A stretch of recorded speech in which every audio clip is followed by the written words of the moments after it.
Study জিকেএনসি চ্যানেলে সকলকে স্বাগত জানাই। আজকে ফুড সাপ্লাই সাব ইন্সপেক্টর পদের ক্লাস নম্বর 42।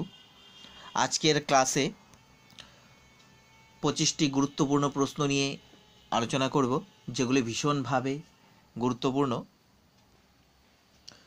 বন্ধুরা, যারা তোমরা আমার আগের ক্লাসগুলি মিস করেছো, তোমরা অবশ্যই আমার চ্যানেলের প্লে লিস্টে গিয়ে সেখান থেকে ক্লাসের ভিডিওগুলি দেখে নেবে।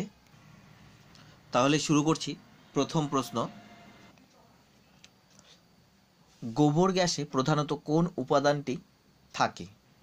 তো গোবর গ্যাসে প্রধানত মিথেন থাকে। 2 নম্বর প্রশ্ন, আগুন নেভানোর জন্য কোন গ্যাস ব্যবহার করা হয়? আগুন নেভানোর জন্য কার্বন ডাইঅক্সাইড গ্যাস ব্যবহার করা হয়। 3 নম্বর প্রশ্ন, ফিউজ তারের পদার্থটির বিশেষত্বতা থাকে, অর্থাৎ যে ফিউজ তার রয়েছে সেই ফিউজ তারের মধ্যে যে পদার্থটি ব্যবহার করা হয় তার বিশেষ গুণটি কি? ফিউজ তারের যে পদার্থটি ব্যবহার করা হয় তার বিশেষ গুণ হচ্ছে নিম্ন গলনাঙ্ক। নিম্ন গলনাঙ্কের জন্য ওই পদার্থটি ব্যবহার করা হয়। 4 নম্বর প্রশ্ন, 1 নিউটন বলতে কত ডাইন হয়? 1 নিউটন সমান সমান 10⁵ ডাইন। 5 নম্বর প্রশ্ন, কোন মাধ্যমে আলোর বেগ সর্বোচ্চ হয়? শূন্য মাধ্যমে আলোর বেগ হয় সর্বোচ্চ। 6 নম্বর প্রশ্ন, সূর্য থেকে তাপ যে পদ্ধতিতে পৃথিবীতে আসে তার নাম কি?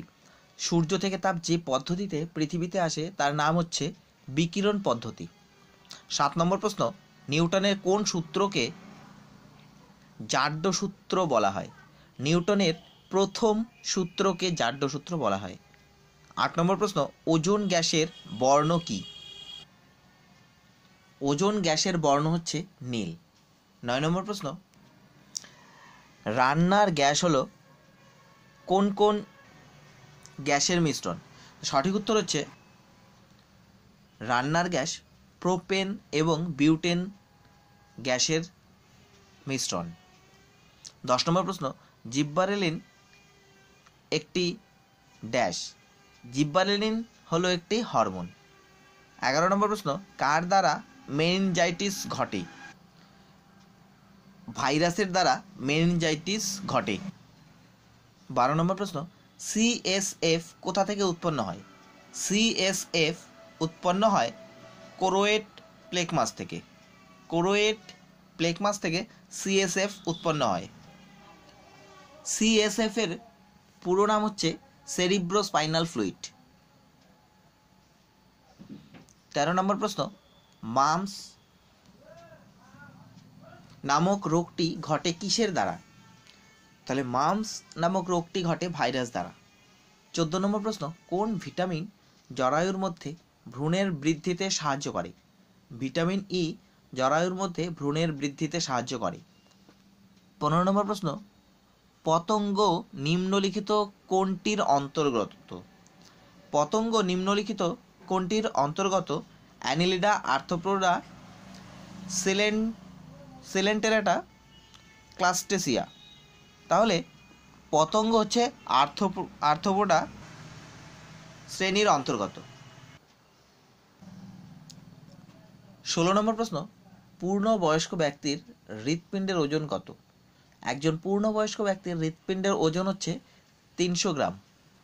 17 নম্বর প্রশ্ন, বিশ্বের সবচেয়ে বেশি কাঠ উৎপাদনকারী দেশ কোনটি? বিশ্বের সবচেয়ে বেশি কাঠ উৎপাদনকারী দেশ হচ্ছে রাশিয়া। 18 নম্বর প্রশ্ন, ইন্দোনেশিয়ার মুদ্রার নাম কি? ইন্দোনেশিয়ার মুদ্রার নাম হচ্ছে রুপিয়া। 19 নম্বর প্রশ্ন, তানপুরাতে কটি তার থাকে? 19 নম্বর প্রশ্ন, তানপুরাতে কটি তার থাকে? তানপুরাতে 4টি তার থাকে।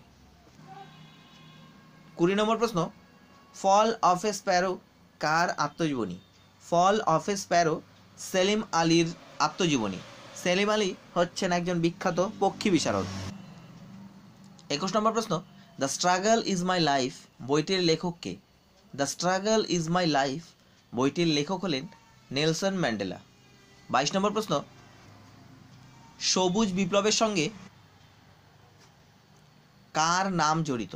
সবুজ বিপ্লবের সঙ্গে নরম্যান বোরলগের নাম জড়িত রয়েছে।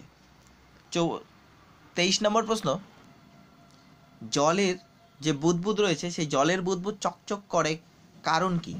জলের মধ্যে যে বুদবুদ তা চকচক করে কারণ হচ্ছে আলোর আভ্যন্তরীণ পূর্ণ প্রতিফলন। 24 নম্বর প্রশ্ন, হু এর প্রথম বায়ু দূষণ সংক্রান্ত গ্লোবাল কনফারেন্স কোথায় অনুষ্ঠিত হলো? সম্প্রতি যে হু এর প্রথম বায়ু দূষণ সংক্রান্ত গ্লোবাল কনফারেন্স সেটি জেনেভায় অনুষ্ঠিত হলো। 25 নম্বর প্রশ্ন এবং শেষ প্রশ্ন, কোন দেশ সম্প্রতি সামাজিক সুরক্ষা যোজনা চালু করলো?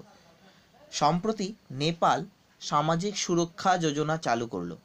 বন্ধুরা, ভিডিওটি ভালো লাগলে অবশ্যই লাইক করবে এবং শেয়ার করবে। ধন্যবাদ।